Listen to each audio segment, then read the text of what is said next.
عايز اتخيل انك قررت تهرب من العالم وتسيب موبايلك وتليفونك والانترنت واللابتوب وكل حاجه وتروح تعيش في جزيره معزوله. تفتكر هتعرف تعيش هناك؟ ده بالظبط اللي عمله الصحفي يوهان هاري لما عرف ان عقله مش ملكه. يوهان هاري ساعتها كان وصل لمرحله انه مش عارف يقرا صفحتين على بعض من غير ما يمسك الموبايل.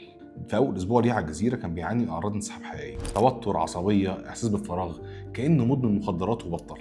لكن بعد اسبوعين حصلت معجزه، لاول مره من سنين يقدر يمسك كتاب ويقراه كامل في قعده واحده، والأول مرة يقعد قدام بحر ساعتين يتأمل من غير ما يزهق. ساعتها اكتشف إن قدرتنا على التركيز ما ماتتش، هي بس مدفونة تحت جبل من المشتتات. وأول لما رجع جه في باله سؤال مرعب جدا، هو إحنا لازم نعزل نفسنا عن العالم في جزيرة بعيدة عشان نعرف نركز؟ ولا في طريقة تانية نعيش فيها وسط التكنولوجيا من غير ما نفقد عقولنا؟ في حلقة النهاردة هنروح مع بعض رحلة يوهان هاري وكتابه المرعب ستولن فوكس عشان نعرف مين سرق انتباهنا وإزاي نرجعه بالقوة.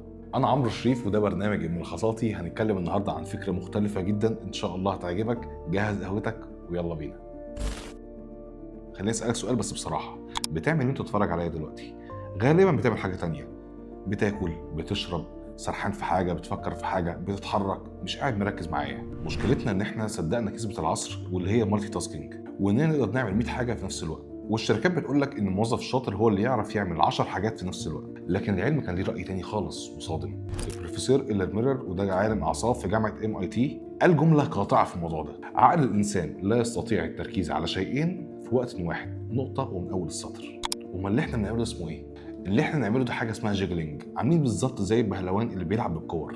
انت عمال ترمي انتباهك من الاكل للفيديو لفيديو تاني لسكرولينج لشات لواتساب لفيسبوك لتيك توك في اقل من ثواني وبسرعه جدا. السرعه دي بتخليك تحس انك بتعمله في نفس الوقت، بس في ضريبه غاليه جدا بتعملها. الضريبه دي اسمها سويتش كوست افكت او تاثير تكلفه التبديل. لما تكون مركز جدا في شغلك وتجيلك مسج على الواتساب وتفصل شغلك بيها عشان ترد على مسج اوكي، عقلك مستحيل يرجع لنفس نقطه التركيز تاني. الدراسات اثبتت انك محتاج متوسط 23 دقيقه و20 ثانيه عشان ترجع لنفس عمق التركيز اللي كنت فيه. فتخيل بقى معايا لو بيجيلك اشعار او نوتيفيكيشن كل 10 دقائق، ده معناه حرفيا ان مش توصل لقمه تركيزك ولا مره في اليوم. وعشان كده بتخلص يومك دايما مهدود وانتاجيتك الحقيقيه تكاد تكون صفر. المشكله بقى ان احنا بالنسبه للخوارزميات او الالجوريزم احنا المنتج مش الزبون. فطبيعي تسالني، طالما الموضوع طلع مؤذي كده احنا ليه مش نبطل؟ وليه بنقعد نفتح الفيسبوك والتيك توك ونقضي عليه ساعه وساعتين وثلاثه واربعه؟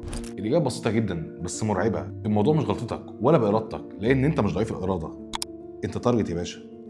في سيليكون فالي في مئات من المهندسين شغلتهم الاساسيه ان هم ازاي يخلوا حضرتك قاعد ماسك الموبايل بتاعك 24 ساعه.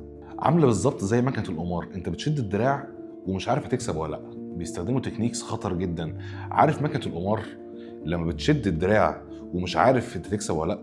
ده بالظبط نفس اللي بيحصل لك لما تسكرول وتعمل ريفرش. انت مش عارف هتشوف خبر حلو، خبر وحش، حاجه ممله، حاجه حلوه، لان هم بيلعبوا على حاجه اسمها عدم اليقين. عدم اليقين ده اللي بيخلي المخ يفرز دوبامين بجنون عشان يخليك تجرب تاني وتالت ورابع وانت مش حاسس ومش عارف توقف. زمان لما كنت بتمسك جورنال وتقعد تقراه بتوصل لاخره وتقوم تعمل حاجه تانية، كان في حاجه اسمها نقطه التوقف اللي هي الستوبنج كيو.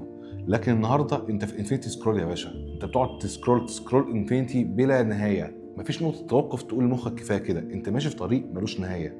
بس انا مش جاي ارخم عليك ولا اقول لك ارمي موبايلات وعيش في كهف. اصبر، وكده كده هقول لك على طريقه سهله زي ما بنعمل مع بعض كل مره، وتروح تقول لي مش هجربها وبعد كده تروح تجربها في الديره وتيجي تقول لي يا عمرو انا جربتها وجات معايا نتيجه. اسمع الكلام وركز معايا. الحل المره دي ان احنا نتحول من مفعول به لفاعل. بص يا صديقي، انا عايز اقول لك ان ارادتك دي ليها بطاريه وبتخلص، فما تعتمدش عليها. اجبر نفسك على اللي هقول لك عليه. تعال نجرب حاجه مع بعض. لما تيجي تركز في شغل معين شغال عليه او حاجه بتعملها، اقفل النوتيفيكيشنز خالص او الغي كل الاشعارات ما عدا المكالمات المهمه، لان مفيش حاجه تستاهل انها تقطع تركيزك. ركز واوصل لاعلى درجه من التركيز عشان تعرف تنتج. واقول لك على فكره ثانيه، انزل اشتري منبه عادي وبلاش اصلا التليفون يخش اوضتك. وخليني اقول لك برضو ان الضوء الازرق اللي بيطلع من الموبايل ده بيأثر على نومك جدا، والنوم هي الحاجه الوحيده اللي بتجدد وبتشحن التركيز. وحاول تحدد ساعتين في اليوم، ويا سلام بقى لو الصبح بدري. الساعتين دول الموبايل ده هتحطه في اوضه ثانيه او اقفله خالص، وافصل النت على اللابتوب لو مش محتاجه. صدقني الساعتين دول لو جربت تعملهم مره واحده بس هتعرف اني بتكلم صح. الساعتين دول لو ركزت فيهم باكتر من 8 ساعات شغل في المكتب عادي في وسط الدوشه. وخليني اقول لك برضو ان احنا اصلا من زحمه اليوم نسينا ازاي بنعرف نزهق. احنا ما بنعرفش نزهق يا جماعه. بقيت النهارده اول لما تحس ان انت واقف في طابور ولا في مواصلات ولا في اي حته هتبدا تزهق فيها، هوب في ثانيه طلعت التليفون بتقعد تتفرج عليه وتسحل نفسك في اي حاجه. خليني اقول لك ان لحظه الملل او لحظه السكون دي اللي هي مفيش حاجه تعمل فيها، دي اللحظه الوحيده اللي عقلك بيبدا فيها يهدى ويهضم المعلومات اللي خدها على مدار اليوم ويجمعها كلها ويطلع افكار جديده. جرب كده المره اللي جايه لما تكون قاعد في الشارع مستني حد او مستني حاجه معينه ما تمسكش موبايل. بص حواليك على الناس واتفرج على وشوشهم، هتلاقي كل واحد ماشي بقصه شكل، كل واحد عنده حكايه. سيب عقلك يسرح معاهم، وده مش تضييع وقت، ده شحن لعقلك وشحن تفكيرك.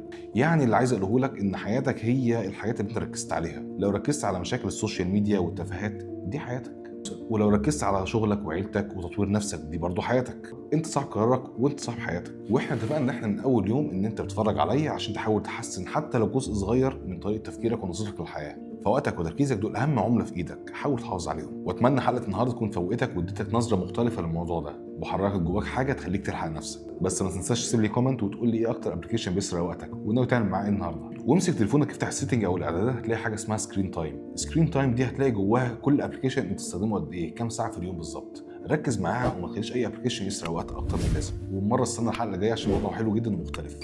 سلام.